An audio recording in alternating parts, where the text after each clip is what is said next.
इसके पीछे कहीं कोई साजिश क्या तो नहीं है? ऐसा नहीं किसी ने कोई साजिश कर दिया हो?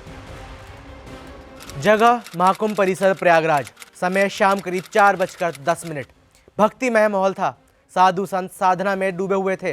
देश विदेश से आए लाखों पर्यटक अपने परिवार के साथ गंगा स्नान में लगे हुए थे।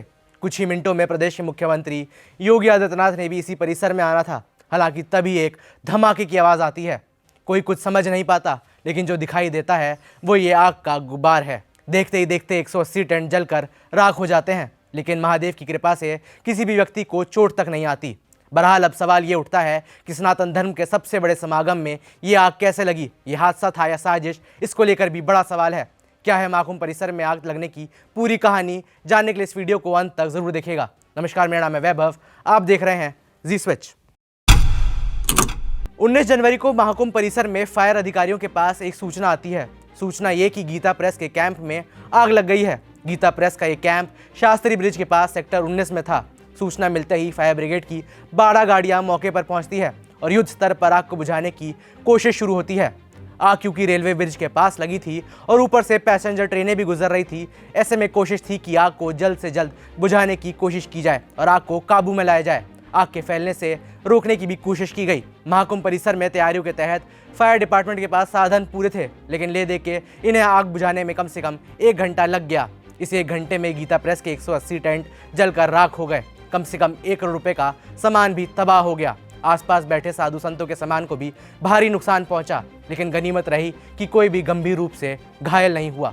अब इस आग से कितना नुकसान हुआ ये साफ हो चुका है। जो नुकसान हुआ है उसका अंदाजा आप इन तस्वीरों से भी लगा सकते हैं, लेकिन ये आग कैसे लगी इसको लेकर अलग अलग बयान, अलग अलग दावे किए जा रहे हैं। मौके पर मौजूद कुछ अफसरों के मुताबिक गीता प्रेस की रसोई में शाम 4 बजे चाय बन रही थी। इसी दौरान सिलेंडर में लीक हुआ और इसी दौरान एक ब्लास्ट भी हो गया। इसके बाद 2 सिलेंडर में लगातार ब्लास्ट भी हुए। वहीं दूसरी ओर गीता प्रेस के ट्रस्टी का एक बयान सामने आया है। उनके मुताबिक उनके सभी टेंट्स में आग के काम की मनाही थी और आग लगाई भी नहीं जा रही थी। कोई ऐसा काम नहीं हो रहा था, लेकिन कहीं पीछे से एक चिंगारी आई, जिसके बाद उनके कैंप में आग लग गई। उस तरफ से वो अग्नि की कोई चीज हमारे इस तरफ आई और फिर वो चिंगारी बन करके धीरे धीरे करते हुए हमारे सारे खत्म हो गए वोल्टेज, कुछ भी नहीं बचा। भगवान कृपा से कोई जान की हानि नहीं हुई, कि करोड़ों का माल गया वो अलग बात। उनके इस बयान के चलते ही अब सवाल उठ रहे हैं। सवाल ये कि यह हादसा था या कोई प्री प्लान्ड साजिश थी। साजिश की बात इसलिए भी उठ रही है क्योंकि सीएम योगी को इसी दिन यहीं पर इसी महाकुंभ परिसर में आना था। परिसर छोड़िए, घटनास्थल से लगभग 500 मीटर दूर ही सीएम योगी का एक कार्यक्रम था और सीएम योगी वहां पर समय पर पहुंचे भी। लेकिन जब इसकी आग लगने की जानकारी मिली तो वो घटनास्थल पर भी पहुंचे और इलाके का जायजा लिया। इस पूरी घटना को लेकर फिलहाल पुलिस जांच कर रही है, लेकिन संतों का कहना है कि इस वारदात के पीछे किसी आतंकी संगठन का भी हाथ हो सकता है और इस पूरे मामले की जांच एनआईए से करवाई जानी चाहिए। आतंकी साजिश की आशंका इसलिए भी है क्योंकि महाकुंभ को दहलाने के लिए खालिस्तानियों से लेकर कई आतंकी संगठन पहले ही धमकी दे चुके हैं और इसको अंजाम भी देने की फिराक में होंगे।